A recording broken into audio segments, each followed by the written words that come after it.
Okay, Christophe, it is great to see you. Thank you so much for joining me this afternoon. Thanks for inviting me, Lorraine.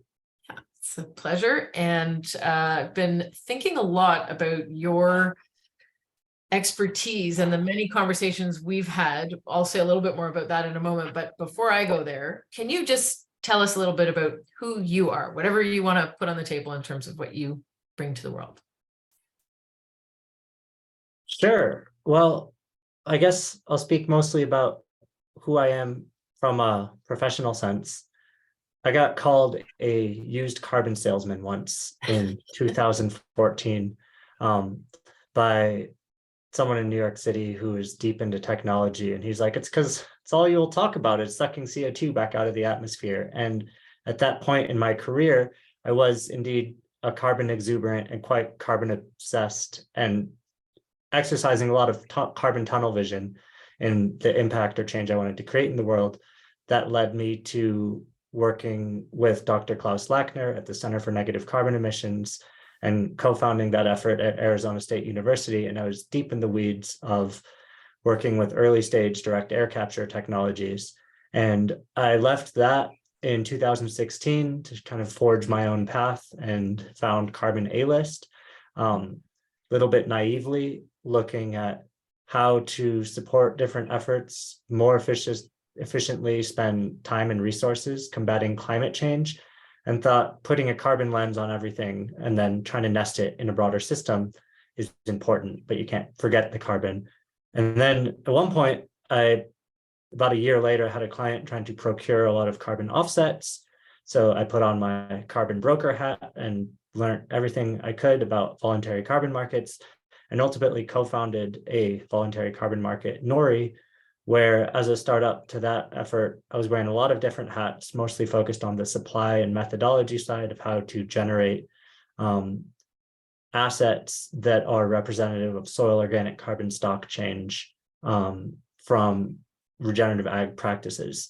I ended up leaving Nori in 2021, in part because I'd sort of formed this viewpoint of do it, prove it, sell it. And sell it is kind of the smallest amount of how you might get some change or some behavior change to exist through some market-based instrument.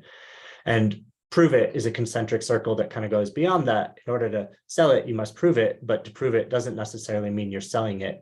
And then do it being the largest sense of how we must do it.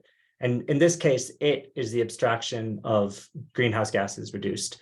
And so since then, it's been an interesting path of spinning life back into Carbon A-List.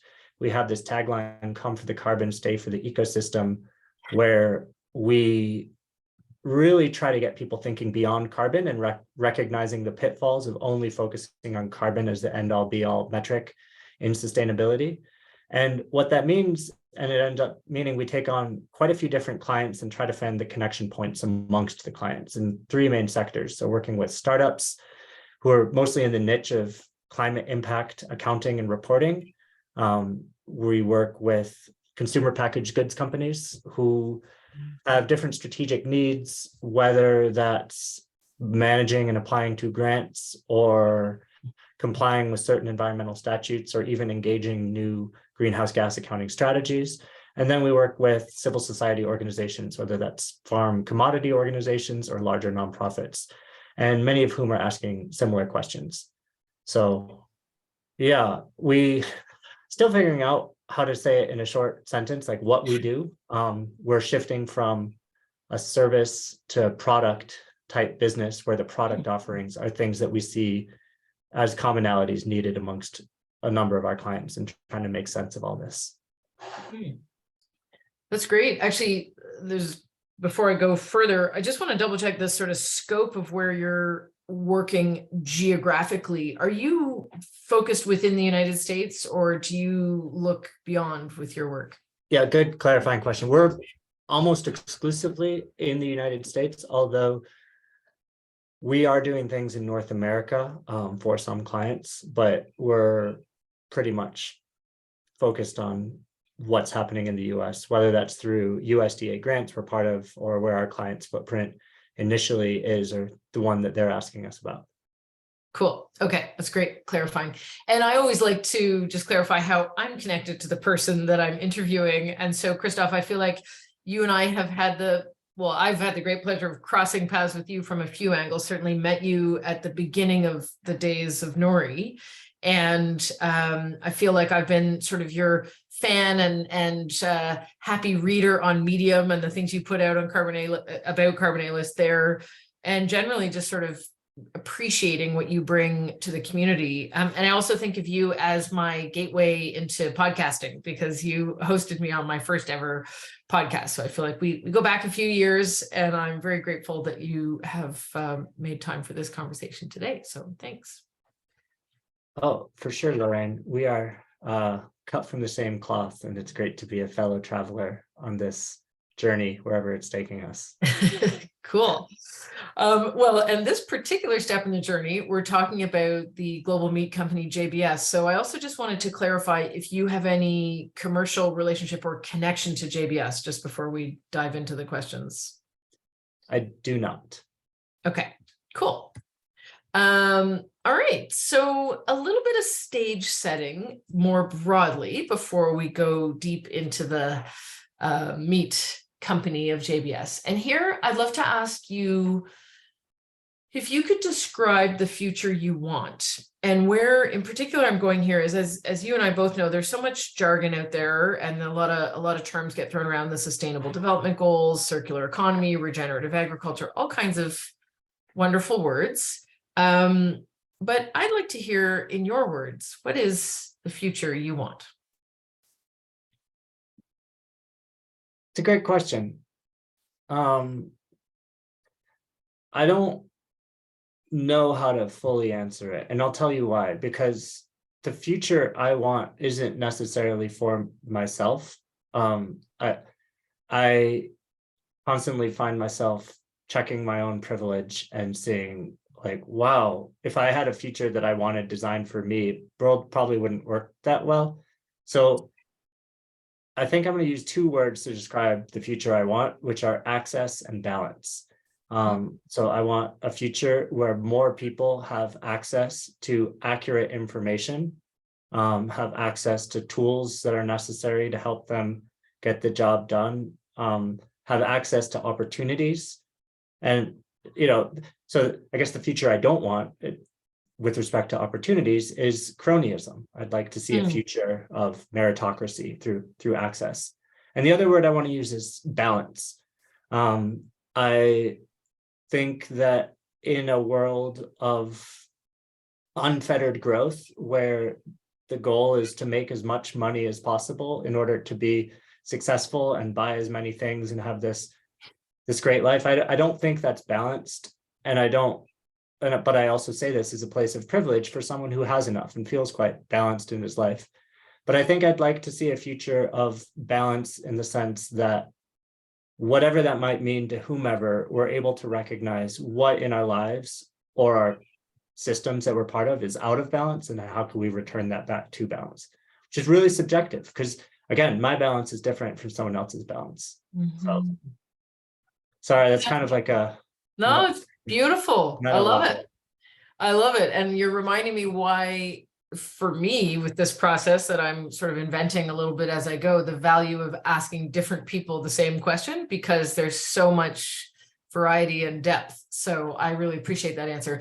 And I'd like to encourage you to sort of hold on to that future you want as a thought bubble as we go through the JBS specific questions, because it will sort of be in the background as I'm asking you to reflect on the company itself.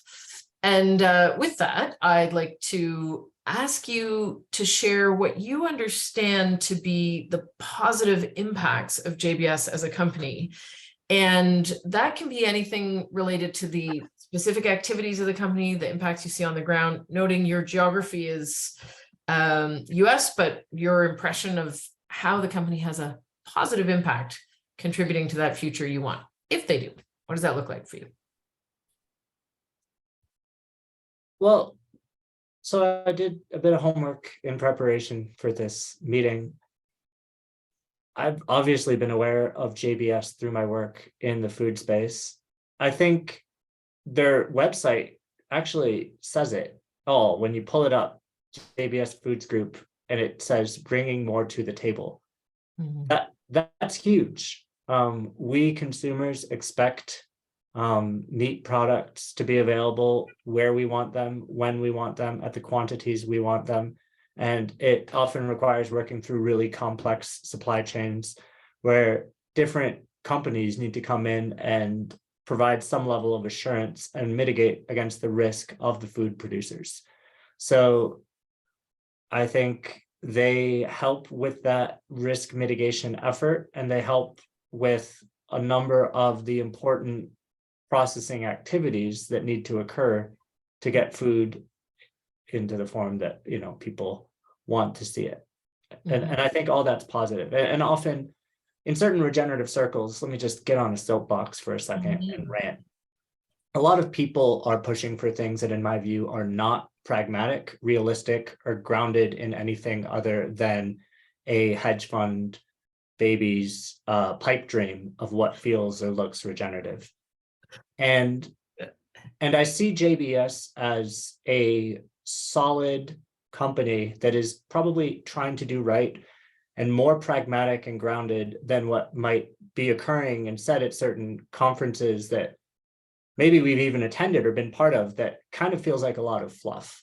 And so what I want to acknowledge JBS for is not the fluff, because they can't afford to be a however multi-billion-dollar company they are and still operate and be in the business position where they are. So I want to at least acknowledge they're doing a lot of things right in the domain of supporting food producers with practical access to supply lines.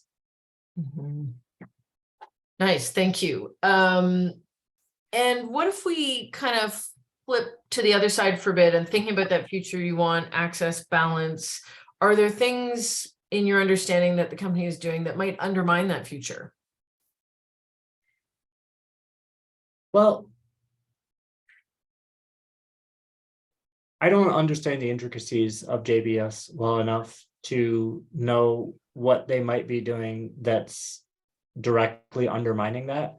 But generally, if you're not providing clear insight and guidance into how to work within your supply chain and your supply lines, and it, for instance, if I'm a producer and I want to sign up to sell through JBS, through my packaged brand, and I produce the most holistic, regenerative, delicious beef that is healing the climate and producing all these wonderful co-benefits, how might I go about doing that? It's really opaque. It's really unclear. And I don't think this issue is specific to JBS. I think in general, there's poor definitions around what positive impact for the environment might even mean. And so where, with reference to access, again, not JBS's fault, but I don't think they're doing a necessarily good job in how might someone who's a producer of food accessing this better environment.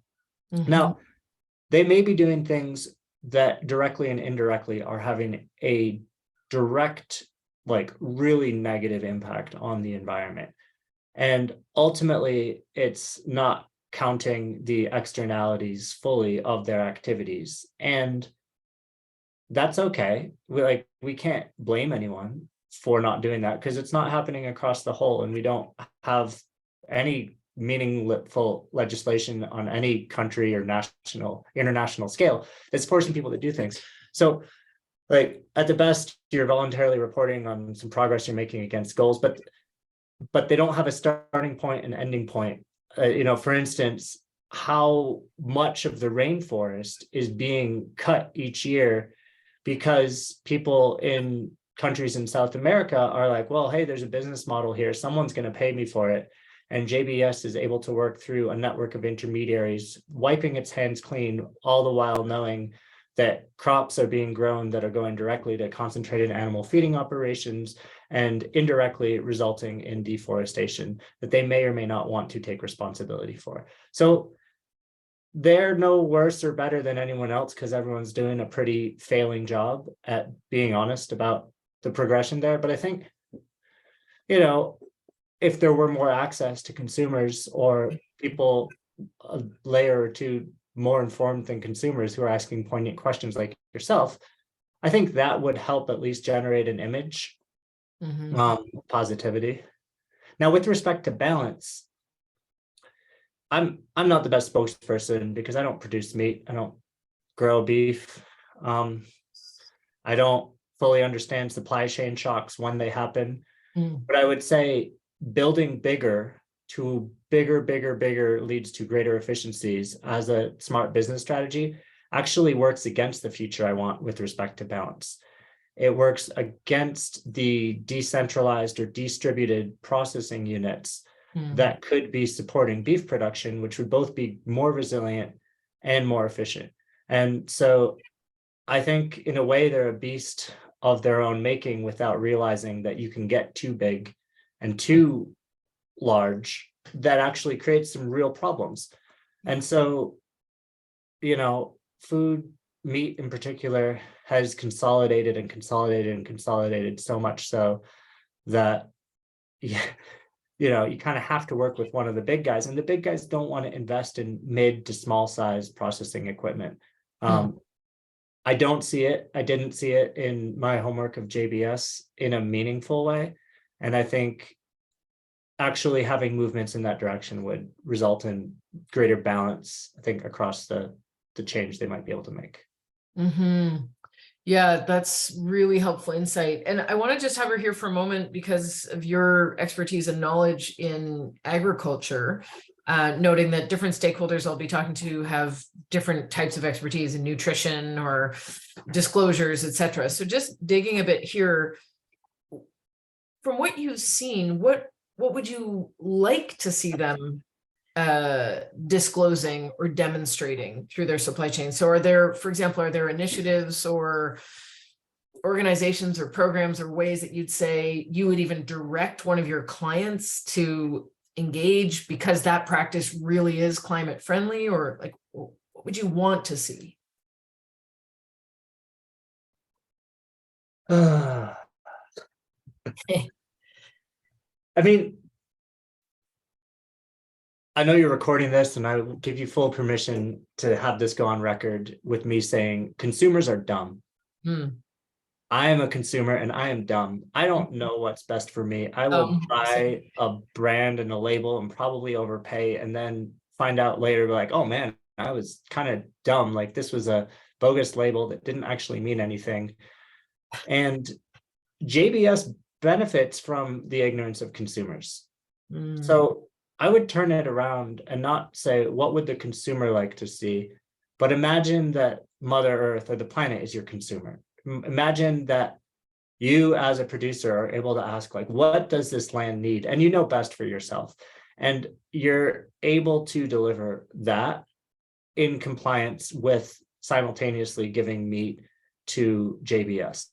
Now, what that ultimately looks like is less about reporting information that consumers can be duped on so they pay a higher premium, and more on perhaps procurement principles or ways to think about the risk associated with your land that you can mitigate against because you're now better set up. So I'll tell you like a consumer pipe dream that I once had, which is, oh man, I shouldn't be eating CAFO beef. I should be eating grass-fed. And then the view that all the cattle that are in the CAFO, we could just let them loose and go all over the pasture, and the pasture would be great and happy and regenerated. It just doesn't work that way. And the economics don't work that way. You can't even use the same animals.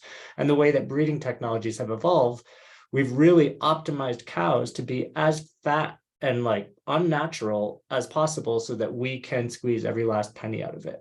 And in many cases, I feel hypocritical until I completely stop eating meat or even not condoning, which I do eat meat and I do sometimes eat processed meat from those equipment.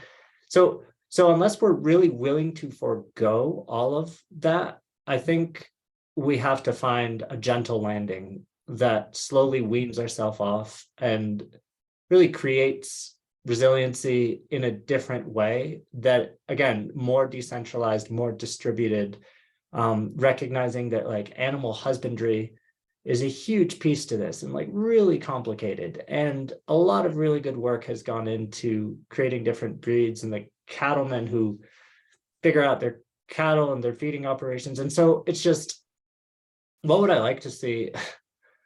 I don't know where to begin because I don't know what is really realistic. Like, it sounds really good to say, I'd like to see the Great Plains have fewer fences in them and see the buffalo roam once more. And maybe even introducing buffalo or bison meat into our diets, knowing that these bison as a roaming animal are doing good things for the planet. That might make me feel really good. How practical is that from a political feasibility? I don't know. And so I just think, on the record, I really would like to see grounded, tempered approaches that understand the nuances of the system we've put ourselves into. And people saying, wow, if we really need to shift hardcore, like there's going to be stranded assets that have to be like written off. That's fine, but I'd like to see a plan in place then that allow us to transition off of that. And because I'm not seeing it loud and clear from JBS or any others, I guess I'd first like to see an intent and a plan. And that plan grounded in reality, because a lot of people are throwing labels around. I'd kind of like the label of like carbon neutral or carbon negative beef to just disappear because it's dishonest. And like there's no disincentive yet. I mean, there's lawsuits to some degree. Yeah. And I'd like to see more of those to use the legal system to correct greenwashing and fraud. Yeah. Okay. Just let's hover here for just another moment, because I'm sure you noticed when you were doing your homework that they have a net 2050, a net zero 2050 goal. And I'm just curious if you have a point of view on this net zero thing, either just broadly, like lots of companies are saying it, and or specifically to JBS. It feels connected to where you've just been. Yeah, I think it's a house of cards that's going to come crashing down and ultimately hurt people who can least afford to be hurt. And the companies that have spent countless hours in boardrooms and hiring expensive consultants and thinking through their strategies of how to articulate their net zero goals that they didn't actually have any intention of ever meeting will get off scot-free. And that really saddens me. I think there's an industry of consultants being born on how to create artificial accounting systems to comply with these rules, which aren't grounded in reality. So in general, I read most all net zero claims with a huge degree of skepticism.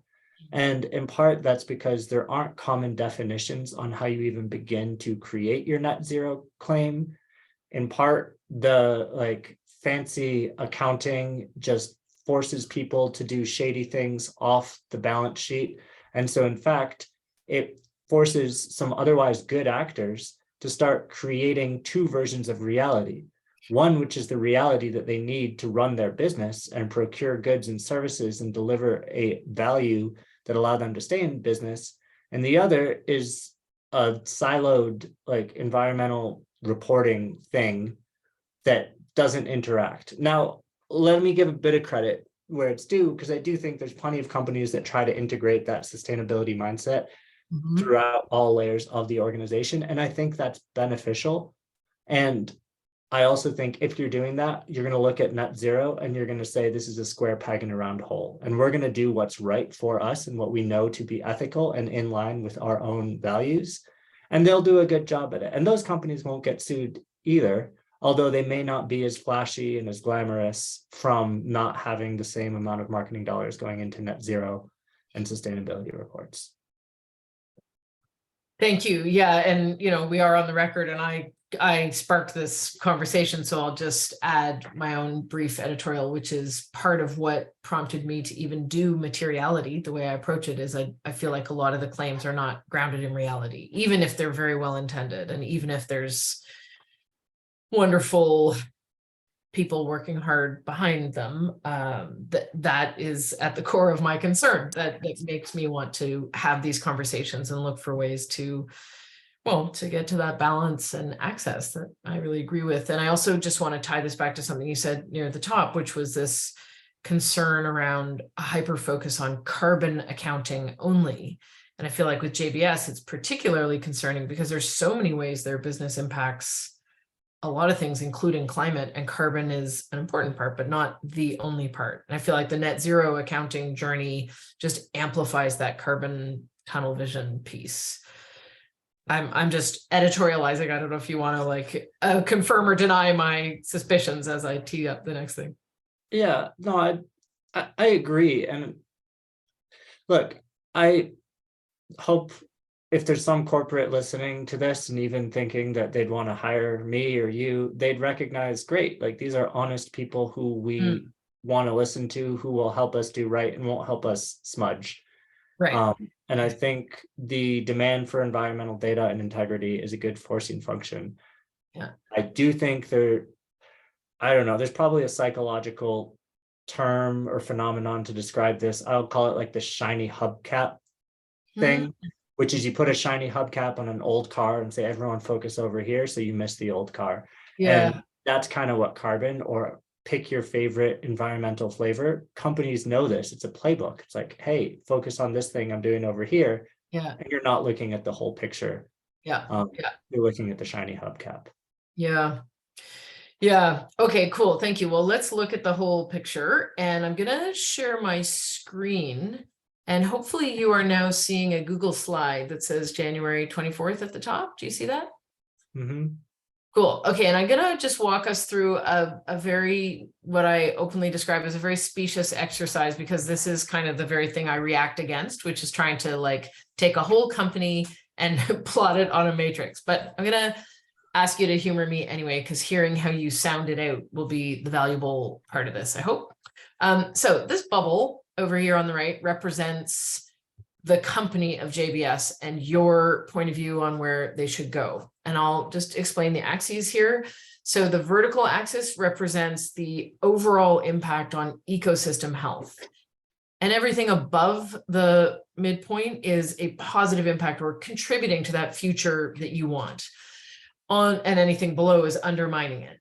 On the horizontal, we have the impact on societal health, on people, on communities, and anything to the right of the midpoint is contributing to the future we want, future you want.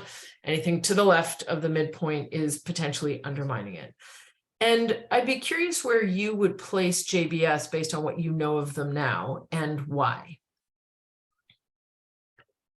Yeah, I don't really want to play this game because I don't have enough information. It's my perception. Yep. And so I'd put it like at the 0 point. Yep. That's totally fair. I'm very aware that this is a problematic exercise. Do you want to say more about what you would need to know to be able to say, here's what I would look for to see that they are actually creating or contributing to the future I want, or undermining? Yeah, that's I mean, the answer is evidence, right? So if they, which I did not see in their sustainability report, I saw, and maybe you saw it, but I didn't see the evidence needed to say, yes, you're doing a good job on improving this in a tangible, meaningful way. So if there were indices and publicly available data sets and reporting criteria that shows progress against the stated goal and then how they got to that stated goal, and like any scientist, it's here's the methodology I followed and here are my results. And often if you don't like the results, you bury them, as I'm sure happened in many cases across many parts of their supply chain. But at least we would know, and then I'd be able to answer it. And I guess the other data point also is how do they compare against other people who are providing similar services in a similar spot? And then I think that would help me maybe weight my average, or weight, oh, I think these guys are doing great because, you know, Cargill over here is doing it in a not so great way. And I'm able to provide an apples to apples comparison. Yeah. And just for the record, I would have the same things to say about Cargill as I do JBS. It's kind of like flip them out, but it's different business models as well, although they both touch meat in an interesting way. Yeah. Yeah. Cool. Totally fair. Thank you for sounding that out. And I'm going to stop sharing here and bring us forward. And the next couple questions that are going to sort of bring us to a close here are really going into the realm of scenario imagination. So it's a different part of our minds. I'm going to set us up for the first one, which is that I just got a bit of news, actually, just a headline came across my desk, which is that you are in charge of everything. You're like the king of the whole universe. Nothing's in the way. You can do anything you like. What changes would you make at JBS? Oh man, it's an interesting one. I can't help but think of this term that like rubs me the wrong way, and it's almost like you asked me to become one, which is an eco-fascist. Yeah.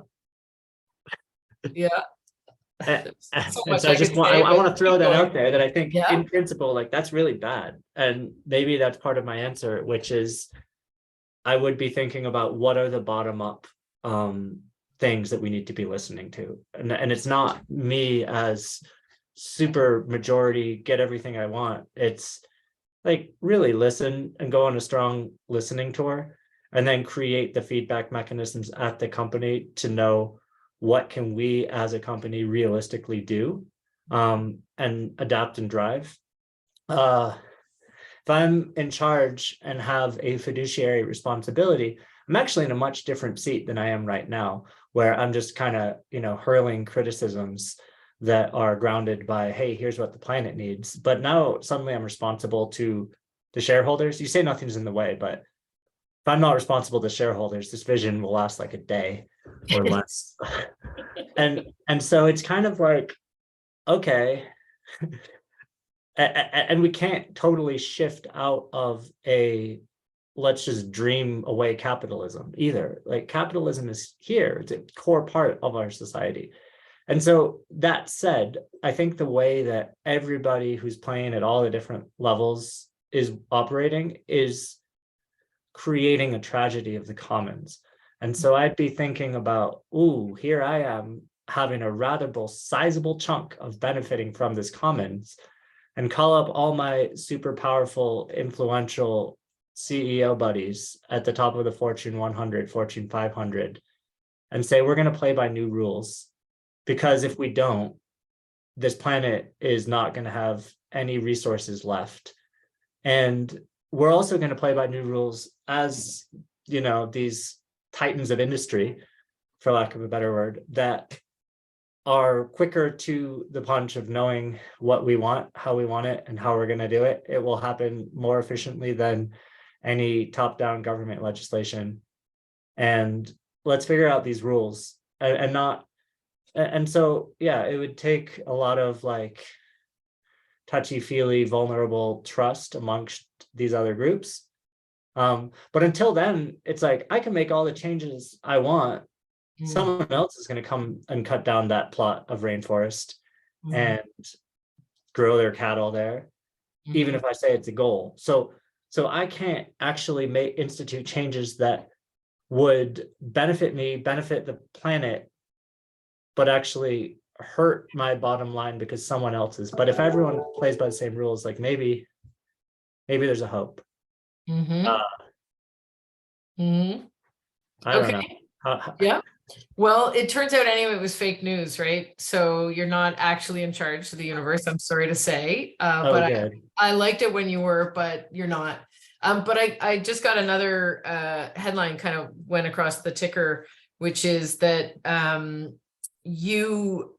while you're not running the whole universe, you do have a direct line to JBS's CEO, to Gilberto Tomazoni. He takes your calls, he respects what you have to say. The thing is, he's super busy. He's got a lot on the go. So you've only got 30 seconds and you've got him on the line. What do you tell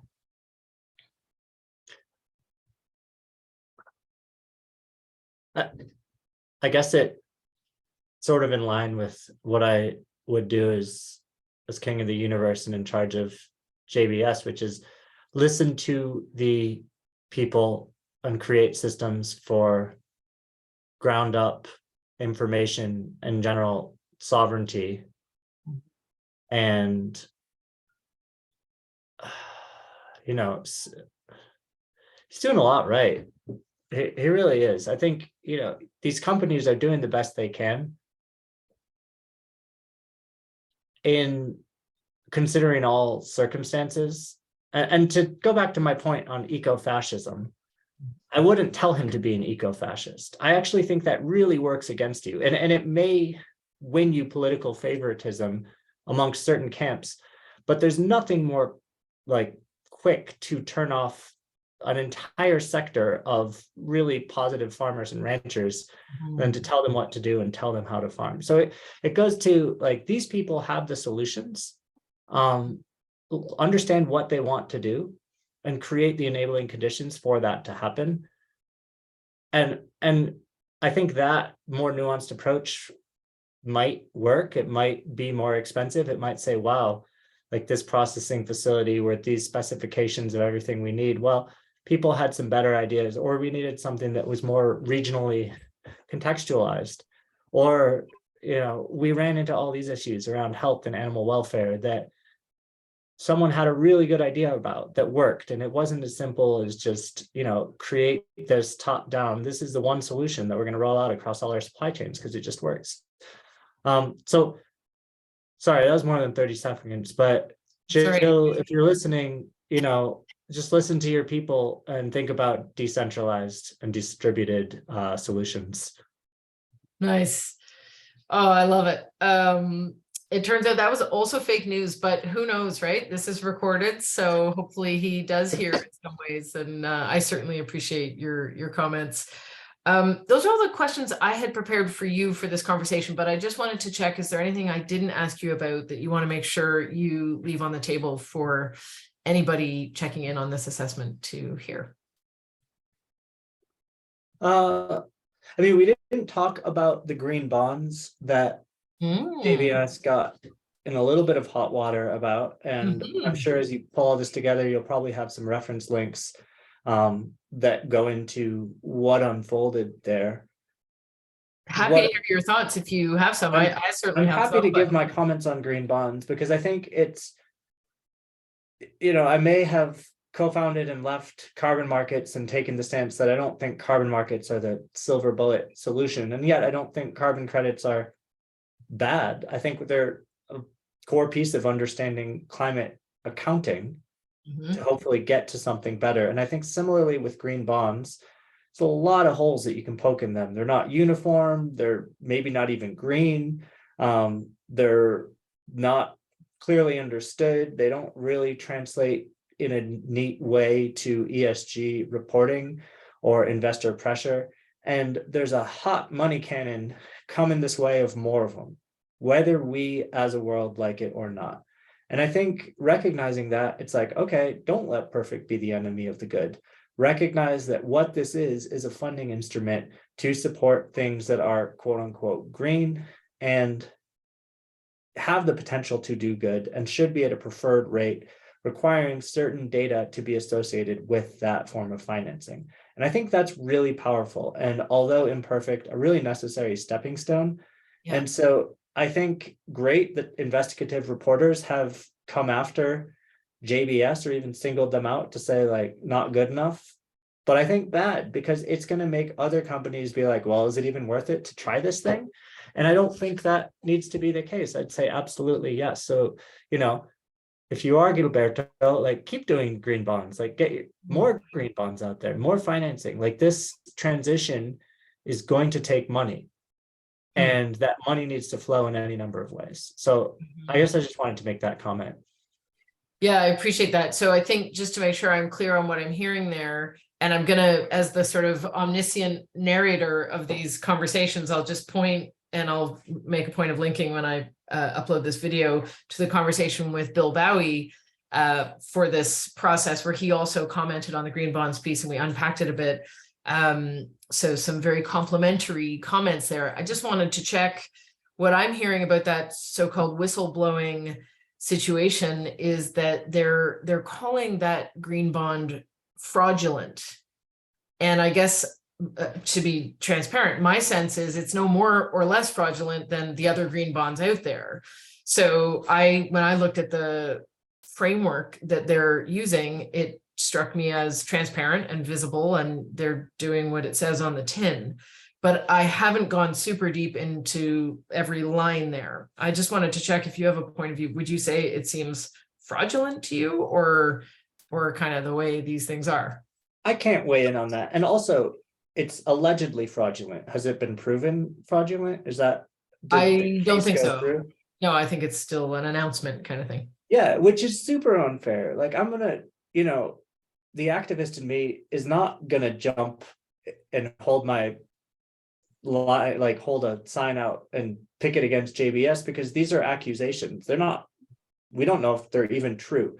And it's really, sometimes accusations become the truth. And I think that's just a really negative facet of our society. So again, we don't know. Do I think they're fraudulent? No comment.